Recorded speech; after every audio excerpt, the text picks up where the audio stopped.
नमस्कार, बिहार माइक देख रहे हैं आप और मैं हूं आशुतोष।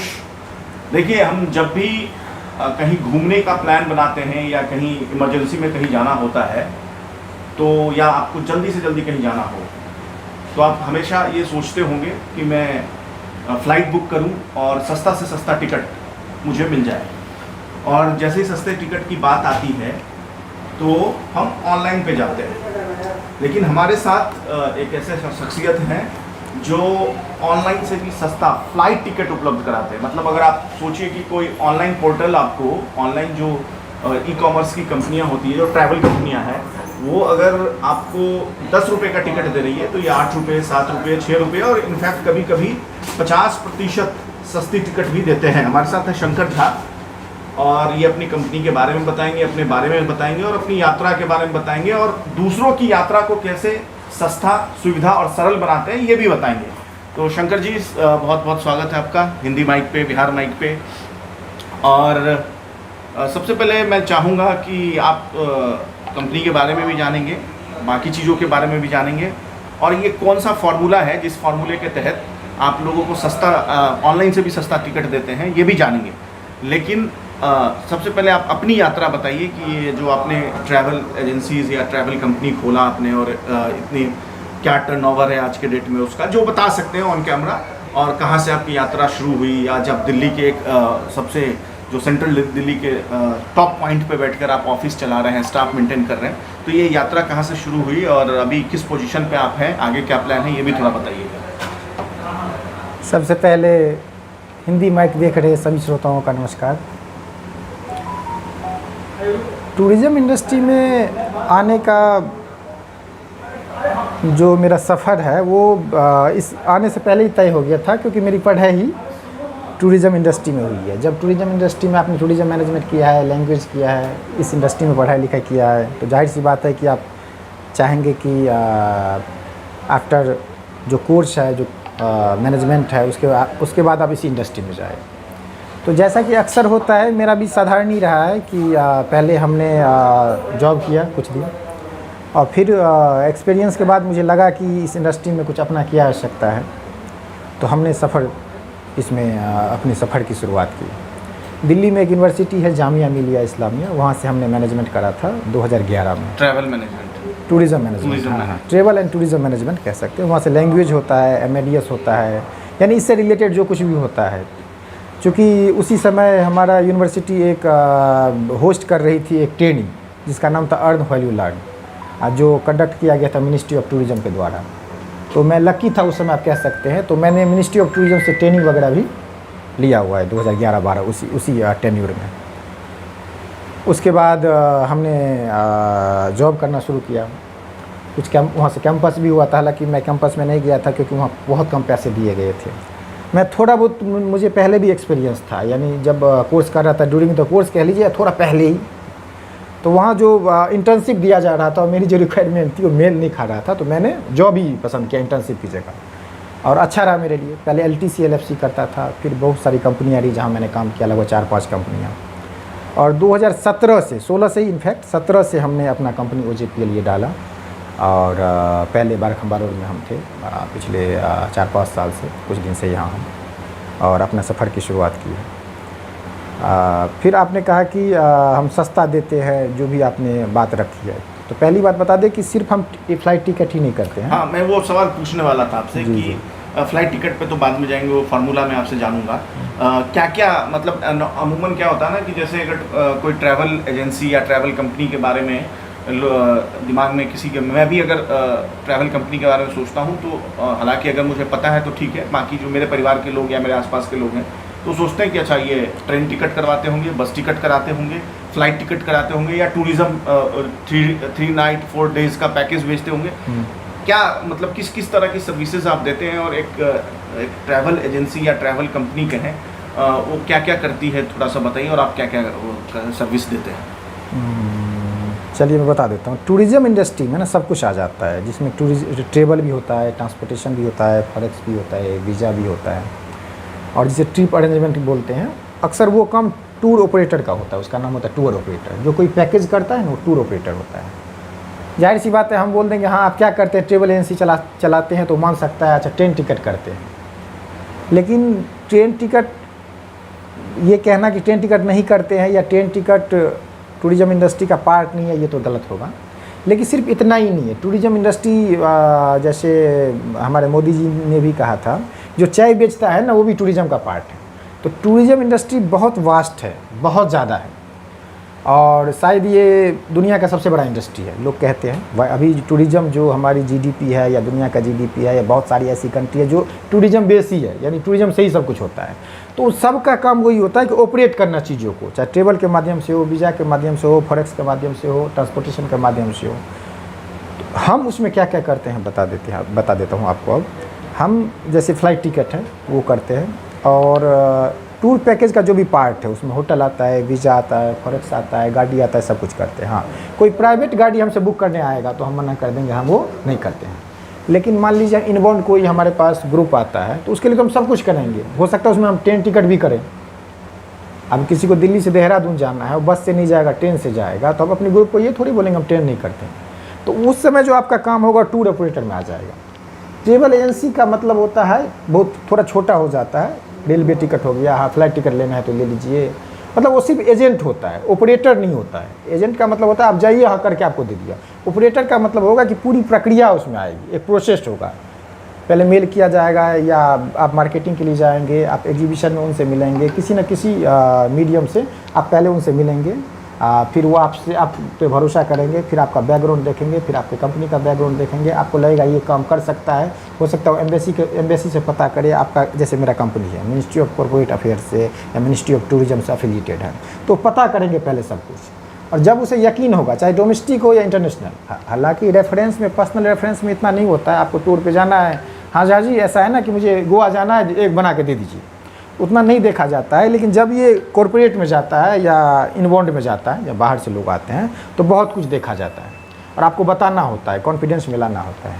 तो मेरे लिए ये थोड़ा पॉजिटिव रहा है कि चूँकि मेरा बैकग्राउंड भी टूरिज़्म था, तो मुझे बताने में कोई दिक्कत नहीं होती है। एज एक्सपर्ट भी मैं हूँ। मैंने IITM ग्वालियर वगैरह बच्चे जब पढ़ते थे तो मैं उसको ट्रेनिंग देता था, गेस्ट फैकल्टी के रूप में कुछ यूनिवर्सिटी में पढ़ाने जाता था। अभी कुछ दिनों से चल रहा हूँ, तो मैं सिर्फ ना कंपनी चलाता हूँ, बल्कि चूँकि मेरा प्रोफेशन भी यही है, तो मैं एक्सपर्ट भी हूँ, तो मेरे लिए ईजी हो जाता है थोड़ा। कोई भी क्लाइंट कहीं से आ जाए, मुझे स्पेनिश लैंग्वेज भी आती है, तो थोड़ा एज मुझे मिलता है, कह सकते हैं मिलता है, और लोगों को थोड़ा एजुकेट कर देता हूँ। कहीं कोई फंसता है तो निकालता हूँ। हाँ, मेरे क्लाइंट के लिए अच्छी बात ये होती है ना कि बहुत सारे ऐसे क्लाइंट टिकट कहीं और से ले लेते हैं कभी कभी, या जो भी सर्विसेज है कहीं और से लेते हैं, और फिर मेरे पास आते हैं कि यहाँ जैसे उन्हें दिक्कत आ गई। मान लीजिए किसी को कनाडा जाना है, उसने वाया लंदन या वाया USA गया, तो उसे ट्रांजिट वीज़ा की ज़रूरत पड़ेगी, तो फंस गया। अब ट्रांजिट वीज़ा नहीं हो रहा है, वहाँ का वीज़ा हो ही नहीं रहा है, तो वो तो फंस जाएगा ना। अब यूक्रेन में जैसे युद्ध चल रहा था, तो लोग आ रहे थे, तो यूक्रेन से श्रीलंका आते तो वहाँ जाकर फंस जाते थे। तो ये तो वही बात हो गई ना कि आसमान से गिरा और खजूर पे लटक गया। हाँ, तो वो ऐसे में यदि मुझसे वो असिस्टेंस लेते थे, तब वो मुझे कॉल किया जाता था, जिसका मैं कुछ चार्ज करता था, या अपने लोगों से क्या चार्ज करे, वो तो वैसे ही हो जाता था। प्रोफेशनली यदि मुझे कोई कॉल करता था तो उसका चार्ज होता था, भाई हम 5,000 देंगे, 10,000 देंगे, हमें बता दीजिए कौन सा टिकट ले, ताकि फंसे ना। तो आप जब ऑनलाइन बुक करते हैं तो हर कुछ वहाँ नहीं हो सकता है। ऐसा नहीं है कि वो नहीं जानते हैं, लेकिन कुछ लिमिटेशन है कि ऑनलाइन में इतना ही हो सकता है, उससे ज़्यादा नहीं हो सकता है। एक बात, अब इसी क्रम को मैं आगे बढ़ा रहा हूँ कि मैं सस्ती टिकट कैसे देता हूँ। सस्ती टिकट में होता क्या है ना कि जैसे आपको पता है कि फ़्लाइट टिकट होता है, लेकिन ये नहीं पता है कि फ़्लाइट टिकट में क्लासेज कितने होते हैं। आप बोलेंगे नहीं हमें पता है, हम इकोनॉमी भी चढ़ते हैं, प्रीमियम इकोनॉमी होता है, बिजनेस होता है, बोल सकते हैं, लेकिन नहीं, इकोनॉमी में 21 क्लासेज होते हैं। अब इतना आपको नहीं पता होगा। अच्छा, ऑनलाइन जो टिकट बिकेगा, आप देखेंगे ये इतने का ही मिल रहा है, तो इकोनॉमी क्लास में जो निचले स्तर का जो टिकट होगा वो आपको सस्ता मिलेगा। उसमें हो सकता है लिखा हो नॉन रिफंडेबल, ये भी लिखा हो सकता है, अक्सर रहता है। रिफंडेबल होगा तो पहले 799 या 599 या 500 रुपये दे दीजिए। लेकिन कभी कभी आप देखेंगे, आप पहली बात ये कि आप ग्रुप में टिकट चाहिए तो आप ग्रुप में नहीं ले सकते, 9 टिकट ही ले सकते हैं, ग्रुप में आप नहीं ले सकते हैं। ऑनलाइन ऐसी कोई साइट नहीं है जो ग्रुप में आपको टिकट दे दे। ऑनलाइन ऑफलाइन ही देगा जो कोई देगा, चाहे आप किसी कंपनी से लीजिए, एजेंट से लीजिए या एयरलाइन से लीजिए, कहीं से भी लीजिए। ग्रुप में ऑनलाइन का कोई नहीं है। हम लोग क्या करते हैं कि ग्रुप टिकट खरीदते हैं और उसे ऑफलाइन बेचते हैं। जो कोई ऑनलाइन बेच रहा है तो वो लीगल ही नहीं है, ऐसा होगा तो हम भी ऑनलाइन पोर्टल बनने में कितना पैसा खर्चा होता है, जो आदमी लाख 2 लाख रुपए किराए दे सकता है, आप एम्प्लॉय का क्या खर्चा है छोड़ दीजिए, जो किराए दे सकता है, जो इवेंट में इतना पैसा खर्चा कर सकता है। बहुत सारे मेरे मित्र कहते हैं कि आप ऑनलाइन क्यों नहीं बेचते, भाई ऑनलाइन हम नहीं बेच सकते, लीगल नहीं है वो। हाँ, कोई बेचता है, बहुत सारे लोग हैं मार्केट में कर रहे हैं, कभी बंद हो जाता है, कभी चलता है, नहीं चलता है, जो भी है। हम क्या करते हैं कि चूँकि मैं एक्सपर्ट हूँ तो मुझे यदि इकोनॉमी टिकट ही बेचता हूँ, इकोनॉमी क्लास का, हालांकि बिजनेस भी बेचता हूँ, तो सारे क्लास का मुझे नॉलेज है और किस क्लास का उठाना है टिकट और कैसे बेचना है। तो बेचने के लिए तो जो मेरा पर्सनल रेफरेंस है या कॉर्पोरेट है उनको बेचता हूँ, तो वो मेल करते हैं या कॉल करते हैं या व्हाट्सएप करते हैं, उनको फिर कोट करते हैं। रेट पसंद ही आता है अक्सर 90% केसेज में। कुछ केसेज में नहीं होता तो मना कर देते हैं कि ऑनलाइन यही रेट है, आप ऑनलाइन ले लीजिए, इतना पंगा मत लीजिए, कर लीजिए। जो रेट आता है या नहीं भी आता तो पहले एयरलाइन से पता करते हैं। पहले हम लोग क्वेरी को देखते हैं कि इन्होंने जो क्वेरी किया इसमें कितना दम है, क्या ये क्लोज होगा, क्या इस पर वर्कआउट करनी चाहिए, और यदि करनी चाहिए तो करते हैं, नहीं तो मना कर देते हैं। या बहुत सारे ऐसे भी क्लाइंट आपको मिल जाएंगे जो बोल सकते हैं कि OJPL से हमें रिवर्ट नहीं मिला। रिवर्ट इसलिए नहीं मिला क्योंकि वो क्वेरी में दम था ही नहीं। हमें पहले, जैसे अभी छठ का कोई टिकट 15,000 का आ रहा है, हमें पता है जो आज के डेट में 15,000 का क्वेरी कर रहा है ना, वो कभी नहीं लेगा टिकट, तो हम उस पर एनर्जी नहीं लगाएंगे। क्योंकि हमारा जो डोमेन है वो हम हमेशा कहते हैं कि 50% ऑफ में टिकट देते हैं, अप टू 50% देते हैं। तो 15,000 का अभी आ रहा है और बिकना शुरू भी नहीं हुआ है ऑफलाइन टिकट, तो आपको कैसे 50% वहाँ मिल सकता है? नहीं मिल सकता है। कोई टिकट मान लीजिए अभी जैसे सिर्फ हम बेच रहे हैं मार्केट में 3500 में, 3600 में, 3200 में टिकट, ये मार्केट में कहीं नहीं है, सिर्फ हमारे पास है। इसका कारण आप देखेंगे तो मैं दिखा भी दूंगा आपको, किसी भी स्पाइस जेट में देखेंगे तो अभी 37 लाख रुपये, 38 लाख रुपये मेरा इसमें है, एक पोर्टल में, एक एयरलाइंस के पास 37 लाख 36 लाख रुपये है। मार्केट में जो हमारे कॉम्पिटिटर है उनका कुल पूंजी ही 2 लाख 2 लाख 3 लाख का होता है, या उतना भी नहीं रहता है, तो वो हमें कॉम्पीट कभी नहीं कर पाएंगे। हाँ, लेकिन ऐसा नहीं है कि हमारी बड़ी कंपनी है, हम कुछ भी नहीं है इस इंडस्ट्री में। बहुत बड़े बड़े कंपनी हैं जिनसे हम लेते हैं, उसे वेंडर बोलते हैं हम लोग। एयरलाइन से जो टिकट लेता है अक्सर हम लोग उसे वेंडर बोलते हैं, हालांकि हम भी वेंडर हैं, लेकिन कभी कभी हम एजेंट हो जाते हैं। उनसे हम टिकट लिए, हमने फिर क्लाइंट को दिया, तो उस समय हम एजेंट हो जाते हैं। कभी हम डायरेक्ट ही लेते हैं, जैसे हम हर एयरलाइंस के पार्टनर हैं। तो चूँकि दरभंगा के लिए ज़्यादा ऑप्शन नहीं है, अभी स्पाइस जेट ही चल रही है, तो हम कुछ ज़्यादा कर ही नहीं सकते हैं। नवंबर के बाद जब स्पाइस जेट का जो भी एग्रीमेंट है 3 साल का, वो समाप्त हो जाएगा, तब और एयरलाइंस आएगी वहाँ, तो और सस्ता टिकट मिलेगा। ये 4,000 वाला टिकट, हालांकि अभी मैं 3,000 में दे सकता हूँ दरभंगा दिल्ली, यदि कोई ले तो दिल्ली दरभंगा, कुछ डेट में, हर डेट में तो नहीं, लेकिन सिर्फ हम ही दे सकते हैं, कोई और नहीं दे सकता है। रीज़न वही है कि जिस पोर्टल में जहाँ हम काम कर रहे हैं, तो यदि एयरलाइंस हमें रेट नहीं देती है तो हम बोलेंगे उसे कि भैया तू ऐसा है, तू मेरा पैसा दे दे वापस।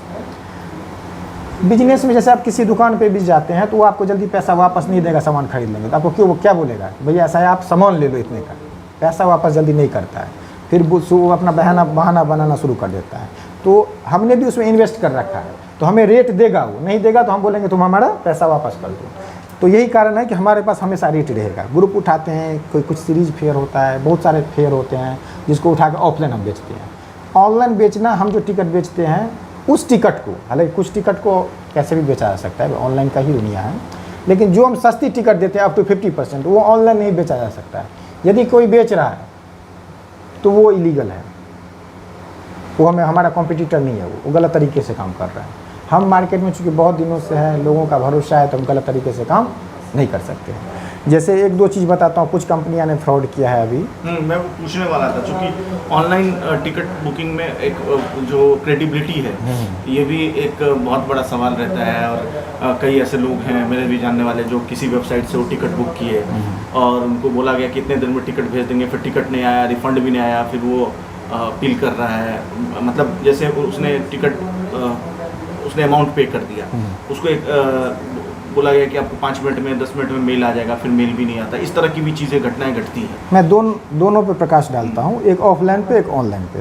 पहले ऑफलाइन जो मैं काम करता हूँ। पहली बात, यदि किसी भी कंपनी को, जिसे आप इंडिविजुअल नहीं जानते हैं या व्यक्ति को, आपको लगे कि इस बंदे में दम नहीं है, क्योंकि अब जैसे मेरा डेली का खर्चा मान लीजिए 20-25 हज़ार है डेली का खर्चा, तो हमारी औकात 20-25 हज़ार डेली की है। अब कोई बंदा आता है, मान लीजिए किसी बैकग्राउंड से आ जाता है, वो सोचता है कि 500 रुपये भी डेली कमा लेंगे ना तो बहुत है, तो वो आपको टिकट बेचना शुरू करता है। उसको आपने यदि 5,000 भी दे दिया, 10,000 भी पहले एडवांस दिया, फिर टिकट लेगा तो 10,000 भी लेके भाग सकता है।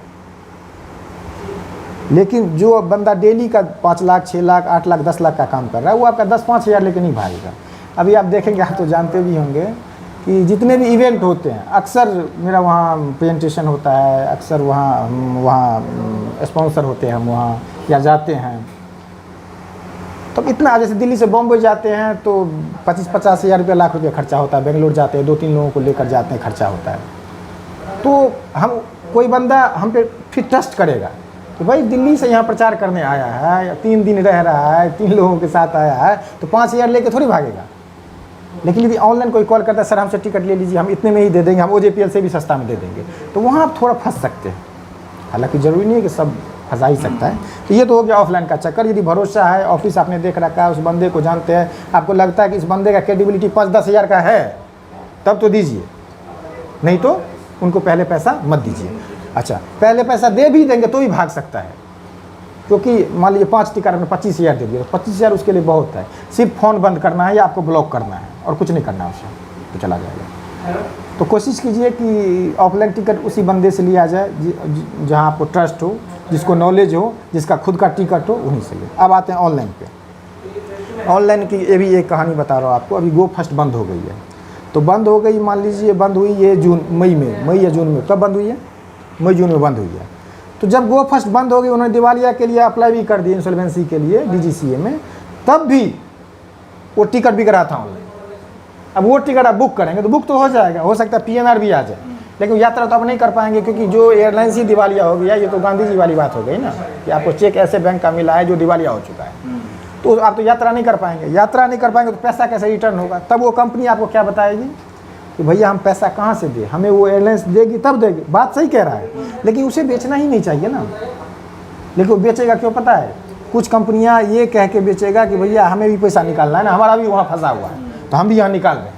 लेकिन तरीका तो ये गलत है ना, मतलब वो खुद को बचाने के चक्कर में हाँ दूसरों को फंसा रहा है। कुछ तो जानबूझ के फंसा रहा है, कुछ के पास कुछ भी नहीं है, फिर भी बेच रहा है अपना, और आपको कभी नहीं पैसे देगा वो, क्योंकि पैसा पता नहीं, वो एयर ही है, कोर्ट में है, कब होगा क्या होगा। कुछ हमारे क्लाइंट भी हैं जिनसे मैं रेगुलर टच में हूँ, और मैं उस क्लाइंट को आशा दिलाता हूँ कि आपका पैसा गो एयर का भी हमारे पास है। यदि गो एयर नहीं भी देती है तो एक थोड़ा टेन्यूर लगेगा, कुछ टाइम लगेगा, हम फिर भी पैसे उनको देंगे, अपनी क्रेडिबिलिटी बचाने के लिए। अपनी क्रेडिबिलिटी बचाने के लिए होगा 2-4-5 लाख तो होगा ही लोगों का, मेरे ऊपर भी, क्योंकि गो फर्स्ट बंद हुई है। बहुत सारे लोगों का पैसा उसमें था, जो मई में या अप्रैल में जो भी बुकिंग था, पहले बुकिंग हो रखा था। कुछ पैसा है, कुछ को मैंने दिया भी है, कुछ का मोटा अमाउंट है, जिसको आने वाले समय में हम लोग देंगे, क्योंकि हमें आगे काम करते रहना है। अब गो एयर नहीं देगी ना, किसी ने हम पे ही भरोसा किया ना, गो एयर पे भरोसा नहीं किया तो हम देंगे। हाँ, लेकिन कुछ टाइम दीजिए, क्योंकि हमारा भी कई सारा वो उसमें चल रहा है, कोर्ट में है या वेंडर के साथ है, जो भी टर्म है उस पर काम कर रहे हैं। हमारा 2-4 लाख ही है, तो हम किसी न किसी रूप में उसे दे देंगे। पैसा ना भी दो तो टिकट उसके बदले दे देंगे। अब एक सवाल ये पूछ लेता हूँ, ये जो आप डिस्काउंट दे रही है OJPL कंपनी आपकी जो है, वो डिस्काउंट सिर्फ कुछ चुनिंदा एयरपोर्ट्स के लिए दे रही है या पूरा देश भर में? सपोज डैट मुझे अगर दिल्ली से गोवा जाना हो, दिल्ली से दरभंगा जाना हो, दिल्ली से पटना जाना हो, दिल्ली से कोलकाता जाना हो, या देश के किसी भी एयरपोर्ट पे जाना हो दिल्ली से, या किसी भी एयरपोर्ट से कहीं और जाना, दूसरे एयरपोर्ट पे जाना, तो ये सब पे डिस्काउंट है क्या? इंटरनेशनल फ्लाइट्स पे भी आप कुछ स्पेशल डिस्काउंट देते हैं? उसके बाद 1-2 सवाल मैं आप थोड़ा सा लीक से हट के पूछूंगा, थोड़ा इसके बारे में इसका जवाब दे देता हूँ। डोमेस्टिक में ज़्यादातर सेक्टर में 90% सेक्टर में देते हैं, इंटरनेशनल में कम सेक्टर है, 10% है, 15% है, वही देते हैं। हालांकि तब भी ऑनलाइन से आपको, चूँकि मेरा असिस्टेंस भी तो आपको मिल रहा है, आप तो फंस नहीं रहे हैं ना कहीं, मैं बता दूँ। मतलब आप गंतव्य स्थान तक पूरा प्रॉपर, हाँ बिल्कुल सब कुछ करा के देंगे, सब पहुँचाने तक की गारंटी लेते हैं। हाँ, वहाँ का भी नॉलेज है, वहाँ भी हमारे वेंडर है ना। आप वहाँ जाके भी फंस जाते हैं। मान लीजिए आपने कोई यहाँ से एस्टिमेशन लिया कि भाई हमारा वहाँ जाकर 2 लाख खर्चा होगा, आपका 2 लाख में नहीं हुआ, तो आप पैसा कहाँ से आएगा? ऑनलाइन भी नहीं हो सकता है, तो कोई नहीं, हम यहाँ से पैसा आपको मिल जाएगा, कोई दिक्कत नहीं।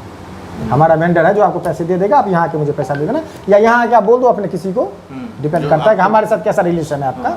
आप यहाँ हमें दे दीजिए पैसे, हम अपने वेंडर को बोलेंगे तुम दे दो, और हमारे फिर वो जो हमें पेमेंट करेगा उसमें हम लोग मैनेज कर लेंगे। तो ये बहुत कुछ हो सकता है। हमारा फॉरेक्स का भी सेगमेंट है, फॉरेक्स में भी कुछ पैसे चाहिए, किसी भी कंट्री का आपको चाहिए जो एक्सचेंज कराना है तो आप करा सकते हैं। करेंसी एक्सचेंज हाँ, करेंसी एक्सचेंज, हाँ, फॉरेन एक्सचेंज। अच्छा, डोमेस्टिक में बता देता हूँ, सिर्फ दिल्ली से बता देता हूँ। सिर्फ दिल्ली से दरभंगा है, पटना है, रांची है, बागडोगरा है, गुवाहाटी है, कोलकाता है, इधर लेह है, श्रीनगर है, जम्मू है, कुछ समय में जयपुर भी है, बॉम्बे है, आपने गोवा का नाम लिया, गोवा जा सकते हैं, चेन्नई, हैदराबाद, बेंगलोर, पुणे, इतना दिल्ली से लगभग है। इसमें मैंने 2-3 सेक्टर नहीं, अभी बनारस और गोरखपुर भी है, आप ले सकते हैं। बेंगलोर से भी ऐसे मोस्टली सेक्टर आपको मिल जाए, हर सुविधा भी है, मोस्टली सेक्टर आपको मिल जाएगा। जब ऑनलाइन से सस्ता और सेफ। हाँ, सेफ, सबसे बड़ी सेफ है, और असिस्टेंस देख लीजिए ना, हमसे टिकट लेते हैं तो बोर्डिंग पास भी हम ही देंगे, कोई चेंजेज हो जाएगा टाइम से बता देंगे। अब एयरपोर्ट में लेट भी हो रहा है तो बहुत कुछ हमें पता है, टेक्निकल चीज़ जो हम आपको बचाने का प्रयास करेंगे कि आपने हमसे टिकट लिया है तो आप हमारे क्लाइंट बने रहें। तो हम लोग सोचते हैं कुछ ऐसा सर्विस दे दे पैसा बचाने के अलावा, ताकि उसे लगे कि यार इसने ऐसा सर्विस दिया था ना, तो कभी रेट टू रेट भी हम टिकट का प्राइस देते हैं तो हमसे ही लेगा, और भी तो सर्विस हमें मिल रहा है, तो ये बेनिफिट हो जाता है। तो मतलब शंकर जी का कहना ये है, मैं अभी एक बार एक्सप्लेन कर दूं आपको कि ठीक है, कई बार ऐसी परिस्थितियां उत्पन्न हो सकती हैं जब ये डिस्काउंट देने की स्थिति में ना हो, तो ऐसी परिस्थिति में भी आप इनके साथ बने रहें, इसलिए ये पूरी जिम्मेदारी लेते हैं कि सपोज डैट आपने दिल्ली टू गोवा टिकट लिया, तो दिल्ली टू गोवा पहुंचने तक में, जब तक आप वहां पहुंचते नहीं तब तक इनकी जिम्मेदारी होती है कि कैसे आप सुरक्षित उस स्थान तक पहुंच जाएं। मतलब फ्लाइट के दृष्टिकोण से सुरक्षित मैं बोला हूँ कि मतलब बीच में कोई आपके साथ फ्रॉड ना हो, इस एंगल से।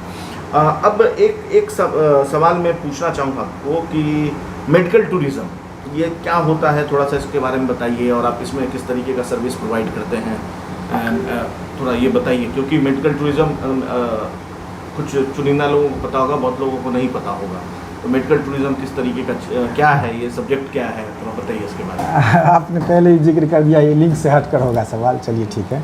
मेडिकल टूरिज़्म में क्या होता है ना कि जो अब्रॉड से पेशेंट आते हैं, अब्रॉड के लोग हैं, तो वहाँ 2-3 समस्या है, 4 समस्या है। एक तो जैसे भारत में जैसे हर बीमारी का इलाज है, वहाँ हर बीमारी का इलाज नहीं है। एक इलाज है भी तो बहुत महंगा है। 2 तो या नहीं तो वो यूरोपियन कंट्री या अमेरिकन कंट्री कहीं जाए इलाज कराने के लिए, तो वहाँ का जो ट्रीटमेंट कॉस्ट है वो एज़ कम्पेयर टू इंडिया बहुत फैंसी है, बहुत एक्सपेंसिव है। इस कारण क्या होता है कि वो इंडिया आते हैं इलाज करने के लिए। तो इंडिया आते हैं तो यहाँ का इलाज, यहाँ का इंफ्रास्ट्रक्चर जो है वर्ल्ड क्लास है, और जो रेट है वो बहुत सस्ता है। यानी जो 1 करोड़ में मान लीजिए यूरोप कंट्री में होगा, यूरोपियन कंट्री में, वो यहाँ 20-25 लाख में हो जाएगा। एग्जाम्पल दे रहा हूँ, इसलिए वो यहाँ आते हैं। तो चूँकि टूरिज़्म के मेडिकल के पर्पज़ से आते हैं, तो मेडिकल टूरिज़्म से कह दिया गया है, क्योंकि वो टिकट भी वही वो लेगा, वीज़ा भी लेगा, या फॉरेन एक्सचेंज भी कराएगा। इससे भारतीय सरकार को बहुत बेनिफिट है, इससे हॉस्पिटल को बेनिफिट है, हम जैसे ट्रेवल एजेंसी को बेनिफिट है। इससे हम एसोसिएटेड होते हैं, हर जो हॉस्पिटल है उसके साथ, भारत सरकार के साथ। अभी मैं फॉरेन मिनिस्ट्री से एसोसिएट हुआ हूँ, मिनिस्ट्री ऑफ टूरिज़्म से हूँ, वहाँ इम्पैनल्ड हूँ। जैसे कोई बाहर का बंदा पूछेगा कि हमें मेडिकेशन इंडिया में जाना है, या मेरा नाम लेकर कुछ भी, शायद वहाँ से रेफरेंस मिल जाए कि हाँ इनके थ्रू जाइए, आपको बढ़िया से इलाज करा दिया जाएगा। तो इलाज के पर्पज़ से इंडिया आता है, ताकि सस्ता भी हो जाए, बढ़िया भी हो जाए, उसी को मेडिकल टूरिज़्म बोलते हैं। बाहर से लोग यहाँ इलाज कराने आते हैं, उसी को मेडिकल टूरिज़्म बोलते हैं। चलिए लिंक से हट किया था। अच्छा, एक अंतिम पड़ाव में हूँ, तो मैं चाहूँगा कि OJPL कंपनी डोमेस्टिक कस्टमर्स के लिए, या डोमेस्टिक जो लोग हैं, मतलब इंडियंस हैं, और आपके जो लोग हैं जो आपसे टिकट परचेज करते होंगे या जो आपकी सर्विस लेते होंगे, उनको मैं चाहूँगा कि संक्षिप्त में थोड़ा सा बता दीजिए कि क्या क्या सर्विस। ये भी हो सकता है कि मैंने तो आपसे मेरी आपकी रिलेशन है, मैंने आपको फ़ोन किया कि भैया आप एक टिकट करवा दो, मेरी टिकट हो गई, फिर जब ज़रूरत होगा तब फ़ोन करेंगे। शायद मुझे कुछ चीज़ें ऐसी नहीं भी पता होगा जो आप सर्विस प्रोवाइड करा रहे होंगे, लेकिन मैं उसके लिए भटक इधर से उधर रहा हूँगा। तो मैं चाहूँगा कि OJPL का एक पूरा जो पैकेज है, क्या क्या देती है, वो एक बार आप संक्षिप्त में इन शॉर्ट बता दीजिए। बिल्कुल। टूरिज़्म बेस्ड हमारी कंपनी है, तो टूरिज़्म से रिलेटेड जो भी सर्विसेज है, आमतौर पे हमारे कंपनी के बारे में लोग यही जानते हैं कि फ़्लाइट टिकट सेल आउट करती है, लेकिन सिर्फ फ़्लाइट टिकट नहीं है। चूँकि मैथिल लोग ज़्यादा हमसे जुड़े हुए हैं और वहाँ लोग जाते हैं, चूँकि हम दरभंगा के सबसे बड़े सेलर हैं, तो लोगों को ये लगता है कि हम सिर्फ टिकट बेचते हैं। ऐसा नहीं है। फ़्लाइट टिकट के साथ साथ जो भी कंसर्न सर्विसेज है, जैसे होटल है, वीज़ा है, टूर पैकेज है, फॉरेक्स है, या टूरिज़्म से रिलेटेड कोई असिस्टेंट है, डोमेस्टिक में भी कहीं घूमने जाना है, फैमिली ट्रिप पे जाना है, हनीमून पे जाना है, कहीं भी जाना है, तो इस तरह की जो भी सर्विसेज है वो हम प्रोवाइड करते हैं और बढ़िया रेट में करते हैं। चूँकि मैं इस इंडस्ट्री से हूँ, पहले मैंने काम किया है, पढ़ाई किया है, तो बहुत बड़ा नेटवर्क है और उस नेटवर्क को मैं नेटवर्थ समझता हूँ और उस नेटवर्क को ऐसे यूज करता हूँ जिससे हमारे टीम के साथ साथ खुद के साथ साथ बाकी जो हमारे क्लाइंट है उसको भी बेनिफिट मिले। और आप यदि हमसे टूरिज्म से रिलेटेड कोई सर्विसेज लेते हैं, जैसा कि मैंने कहा फ्लाइट टिकट है, होटल है, वीज़ा है, टूर पैकेज है, कुछ भी, तो आपको सस्ता भी मिलेगा, बढ़िया मिलेगा। और कहीं भी जाके ना कोई दिक्कत आ जाए तो मुझे कॉल कीजिए, तो आपको वहाँ भी कंफर्ट रहेगा, ठीक है, क्योंकि मेरा जो नेटवर्क है ना वो आपके साथ जुड़ जाएगा, तो आपको वो बेनिफिट होगा। बहुत सारी कॉर्पोरेट कंपनी है जो मैं जिसके लिए मैं काम करता हूँ और वो लोग इसीलिए जुड़े हुए हैं ना, उन्हें OJPL के साथ साथ कहीं और नहीं जाना होता है, सिर्फ OJPL में कॉल की जो भी सर्विसेज चाहिए, इनफैक्ट उन्हें ट्रेन टिकट भी चाहिए तो हम करा के देते हैं। हाँ, इंडिविजुअल के लिए नहीं कराते हैं ट्रेन टिकट, लेकिन कॉर्पोरेट के लिए या टूर पैकेज के लिए वहाँ कोई दिक्कत होगा तो वहाँ हमारी फुल रिस्पॉन्सिबिलिटी होती है कि वहाँ करा के दें। कोई भी टेक्निकल कुछ भी हुआ, कोई एग्जीबिशन कराना हो, इवेंट कराना हो, या वहाँ जाके आपको कुछ लगता है ऐसा कुछ किया जा सकता है, कुछ वेडिंग अरेंजमेंट है, सब कुछ आप हमसे करा सकते हैं, कोई दिक्कत नहीं है। 6 साल से इस कंपनी में, बाकी 6 साल मैंने और काम किया है, पढ़ाई किया है, तो इसका बेनिफिट आप ले सकते हैं। मतलब OJPL को 6 साल हो गया? OJPL को 6 साल हो गए, थोड़ा ज़्यादा है, थोड़ा मतलब 6 साल से ज़्यादा हो गया। तो बहुत शायद मुझे लगता है कि इस इंटरव्यू में टूरिज़्म और ट्रैवल एंड टूरिज़्म की जो बात अगर करें तो मुझे भी बहुत कुछ नई इन्फॉर्मेशन, बहुत कुछ नई चीज़ें सीखने को मिली है। तो मुझे लगता है कि इंटरव्यू आप सभी के लिए बहुत यूज़फुल होने वाला है और सिर्फ सस्ता नहीं, सुरक्षा भी देखिए। सस्ता के साथ साथ सुरक्षा इन द सेंस में कोई ऐसी सुरक्षा की बात नहीं कर रहा हूँ, असिस्टेंट, सपोर्ट की बात कर रहा हूँ मैं। फ्रॉड से सुरक्षा, फाइनेंशियल फ्रॉड भी एक तरीके से आज के डेट में खतरा है, तो अगर उससे बचना है और जाहिर सी बात है डिस्काउंट भी लेना है तो आप OJPL को संपर्क कर सकते हैं। OJPL का वेबसाइट है और मैं चाहूँगा आप नंबर एक बार बता दीजिए कि अगर किसी को संपर्क करना तो मैं उस नंबर को भी फ्लैश कर दूंगा जी। 24/7 मेरा नंबर है, 8826748936। और भी नंबर है लेकिन ये 24/7 काम करती है, जब भी आप कॉल करेंगे आपको सर्विस दी जाएगी 24/7। तो या तो आप एक ग्रुप में जाना चाहते हैं कहीं, या इंडिविजुअल जाना चाहते हैं, टूरिज़्म घूमने जाना चाहते हैं, इमरजेंसी में कहीं जाना चाहते हैं, कोई ऐसी इमरजेंसी हो जाती है कि आपको तुरंत टिकट चाहिए, किसी भी परिस्थिति में, हर परिस्थिति में आपको OJPL आपको सपोर्ट करेगी और हर तरीके से सपोर्ट करेगी। मतलब गंतव्य स्थान से, जहाँ मतलब डेस्टिनेशन से जहाँ आपको जाना है वहाँ तक, जो आपका फाइनल डेस्टिनेशन है वहाँ तक आपको सपोर्ट मिलेगा। जब तक यहाँ आपको जाना है वहाँ तक पहुँच नहीं जाते तो आप OJPL को संपर्क कर सकते हैं। डिटेल्स शंकर जी ने आपको बता ही दिया। आप OJPL के वेबसाइट पे भी जाकर गूगल करके OJPL के वेबसाइट पर जाकर के सर्च कर सकते हैं और पूरी डिटेल्स जो है वो ले सकते हैं। 24/7 है और देश के किसी कोने में, विदेश के किसी कोने में जाने के लिए भी इनसे संपर्क कर सकते हैं। तो चलिए इस इंटरव्यू इतना ही। आशुतोष झा, बिहार माइक, दिल्ली।